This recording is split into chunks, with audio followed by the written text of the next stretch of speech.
আপনাকে সফল ব্যক্তি হইতে হলে অনেক ধৈর্য ধরতে হবে, কঠোর পরিশ্রম করতে হবে, দেন আপনি এই সফলতা পাবেন। সফলতা চাইলে আমার চলে আসবে, ব্যাপারটা এরকম না। যেমন ধরেন আপনি একটা গাছ রোপণ করছেন, গাছটাকে আপনাকে ঠিকঠাক মতো পরিচর্যা করতে হবে, প্রতিদিন নিয়ম করে দুবেলা পানি দিতে হবে, এটার যত্ন নিতে হবে, ভালোবাসতে হবে, দেন হচ্ছে একটা ফল পাওয়া যাবে, রাইট? তো আপনার সফলতাটা হচ্ছে সেম, যে আপনি প্রতিদিন নিয়ম করে কাজ করতে হবে। এখন যেই কাজই হোক, আপনার যেটা পছন্দ অনুযায়ী কাজ, অথবা যে কাজটা আপনি করেন এভরিডে, সেই কাজটা আপনাকে মনোযোগ দিয়ে করতে হবে, ভালোবেসে করতে হবে, ধৈর্য ধরতে হবে, আল্লাহর কাছে চাইতে হবে, দেন আপনি সফলতা পাবেন ইনশাআল্লাহ। এখন পর্যন্ত যত সফল ব্যক্তি আছে, আপনি যদি ওনাদের লাইফস্টাইল, ওল্ড লাইফস্টাইল দেখেন অথবা পড়েন, জীবনী পড়েন, দেখবেন ওনারাও হচ্ছে খুবই কষ্ট করে এই পর্যন্ত আসছে। এখনকার যুগে এসে এতটাও কষ্ট করতে হয় না, কিন্তু আগের যারা ছিলেন ওনাদেরকে অনেক অনেক কষ্ট করতে হয়েছে। আমাদেরও কষ্ট করতে হবে, কাজ করতে হবে, দেন আমরা সফলতা পাব। কিন্তু আমাদের ধৈর্য শক্তি এতটাই কম যে আমরা কাজ করার মাঝপথে এসে ছেড়ে দিই,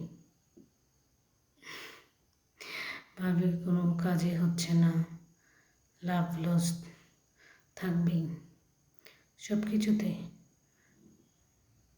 তো আমাদের যখন ধরেন একজন বিজনেস ম্যান, যারা বিজনেস করে, আজকে লাভ হচ্ছে কালকে লস হচ্ছে, এটাই হচ্ছে নিয়ম।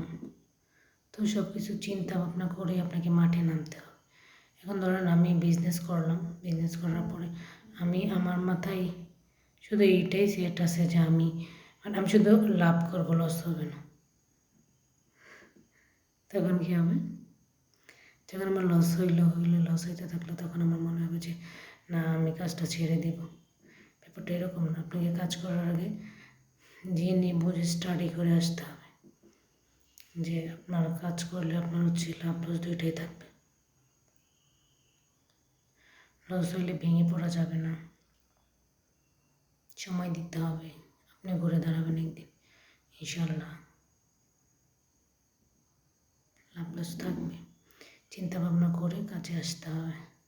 কিন্তু আমরা চিন্তা ভাবনা না করে হুট করে চলে এসে পরে যখন টিকতে না পারে চলে যায়, ধৈর্যের অভাব,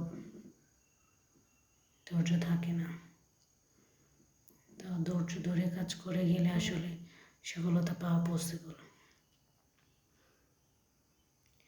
আপনি একটা কাজ একবার হচ্ছে না 10 বার করেন, অবশ্যই অবশ্যই আপনি কাজটা পারবেন, 100% পারবেন। আমাদের এরকম ধৈর্য শক্তি খুবই কম, করতে চায় না। একবার করে মনে হয় যে করছে, এখন হয় নাই কেন। কিন্তু একটা কাজ তো আপনি নতুন, আমি নতুন, একটা কাজ এখন করতেছি, এক্সপিরিয়েন্সের দরকার আছে না, যে আমি একটা কাজ একবার করলাম মানে সফল হয়ে যাবে, ব্যাপারটা এরকম না। এক্সপিরিয়েন্স করতে হবে কাজের ওপর, আপনাকে কাজটা অনেকবার করতে হবে, দেন আপনি করতে করতে যখন পেরে যাবেন তখন অবশ্যই পারবেন, কাজটা আপনার জন্য সহজ হয়ে যাবে। আমরা এতটাই অধৈর্য